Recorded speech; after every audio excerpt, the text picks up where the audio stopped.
So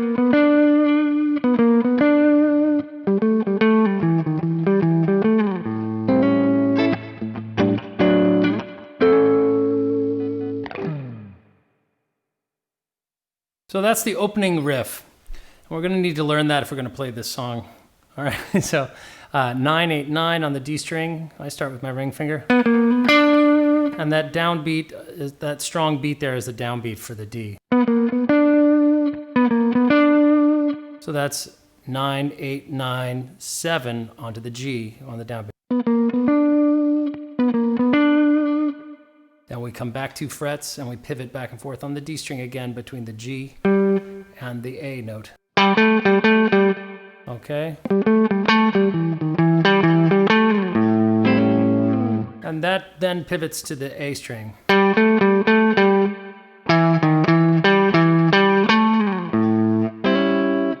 Okay.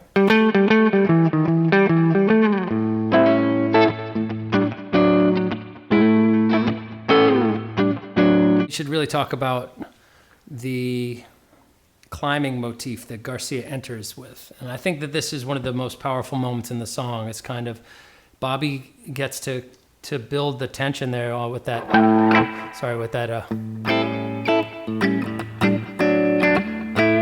the other instruments are kind of coming in, but Garcia's laying low for a long time. And then there's like this building little like kind of tension that happens, and then ultimately he comes in with this. Okay, what is that? It starts on the G note.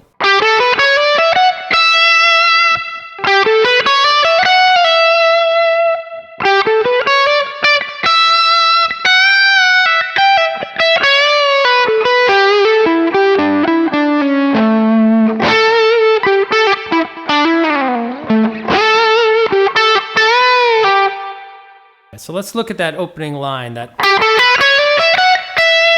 starts on G and climbs up the A mixolydian scale. So that's going to be G, A, and then, so that's 12, 14 on G, and then 12, 14, 15 on B, and then 12, 14, 12 on E. And then sometimes there's a trill between F sharp here and back to the E note. And I'll occasionally apply just a little bit of upward pressure. A little vibrato kind of.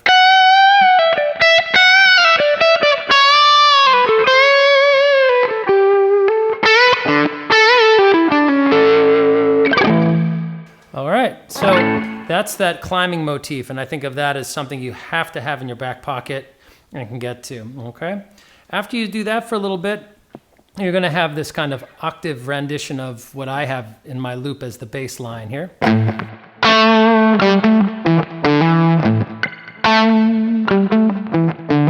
But Garcia, he likes it up here.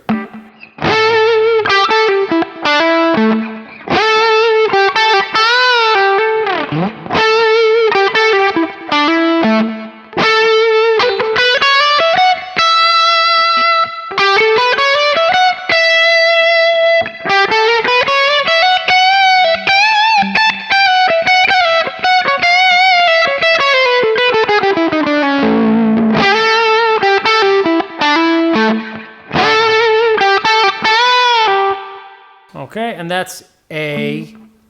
So we're doing A12 to A14. That's the G string 14th fret. Then we're going to go, so that's 12, 14, 12 on the A string, and then we're going to go 14, 12, 14 on the D.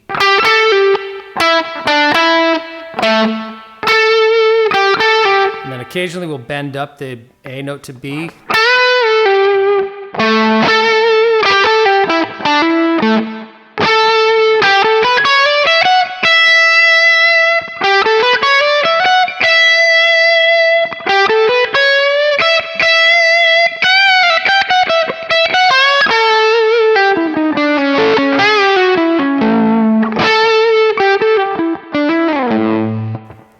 So we've now played this wonderful little melody a couple times. And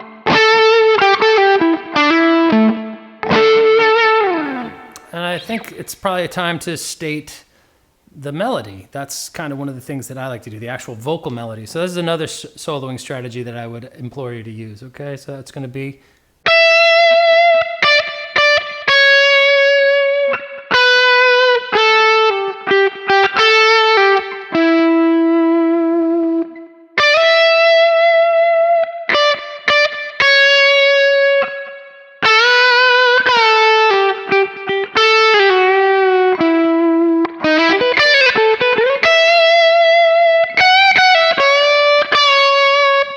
And you got to be playful with it, okay? So let's hear some of those basic ideas up to this point, opposite this loop that I have here.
Okay, so once we come in with that climbing riff, I'm on that bright, really strident sound. That isn't always such an effective tool, but in Darkstar, I think there's, depending on the way your band is configured, it can be super advantageous to have a nice creamy sound.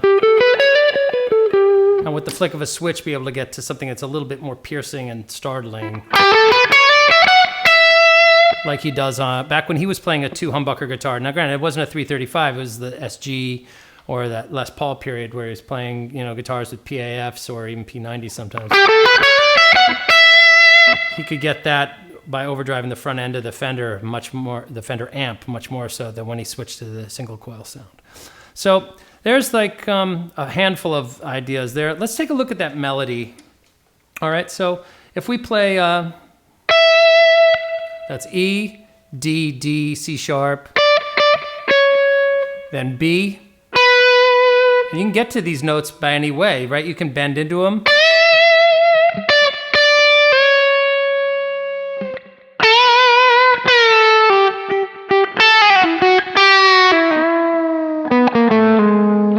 Whoop. Clams are free, folks. So you can bend into all these notes. Don't get too hung up on that, right?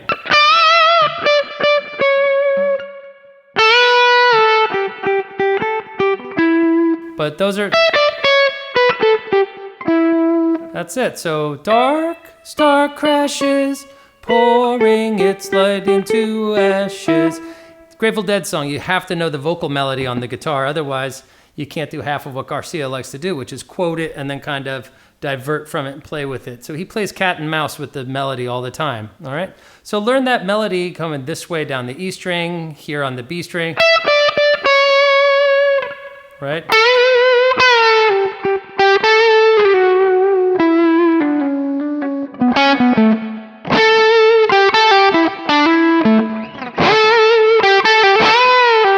You really like that bit.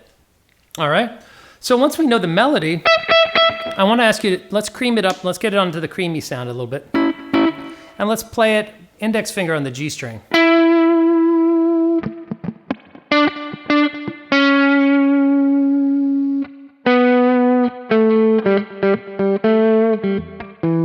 So the melody ranges from E to this E. But remember, E note, G string, we're going to play it with our first finger.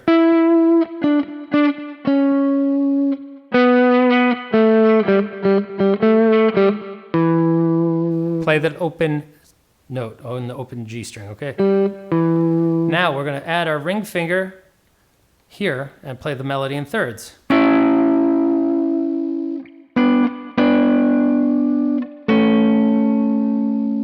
Okay, if you feel more comfortable with going, that's fine.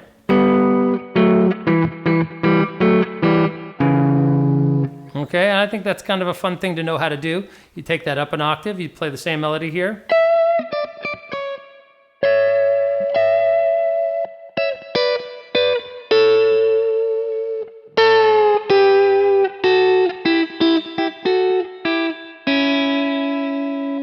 Okay, so that's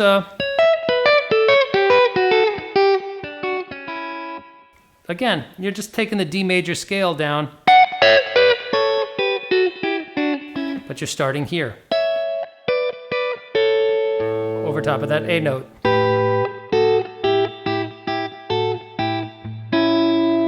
Okay, that's the power of modes. It's nice. Once you know your D major scales, you should be totally locked, but you just have to learn to kind of reconfigure your D major sound to anchor against an A tone, or your E minor sounds with the Dorian, remember.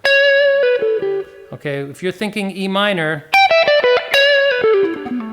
remember it's going to be with that C sharp in it because it's A. Now that kind of symmetry that's here, right? It happens across all 6 strings and it works nicely against our loop. Listen, all right? We get the 6, the 5, the 3, the 2, the 1, the flat 7, and so on and so forth. Okay, all the way down it.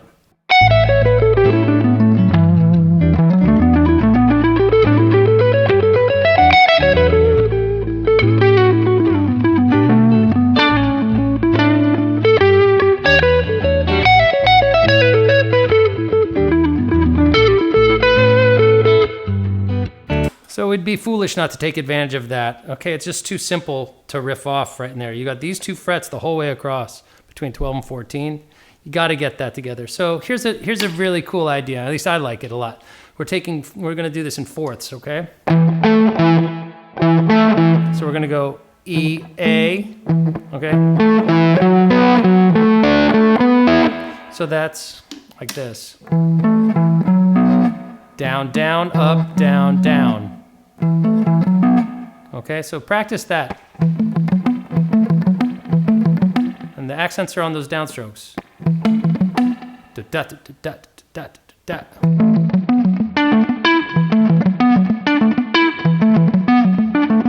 So if we take it all the way down, or rather up the scale, and start the loop on the downbeat, all right, on the melody, right?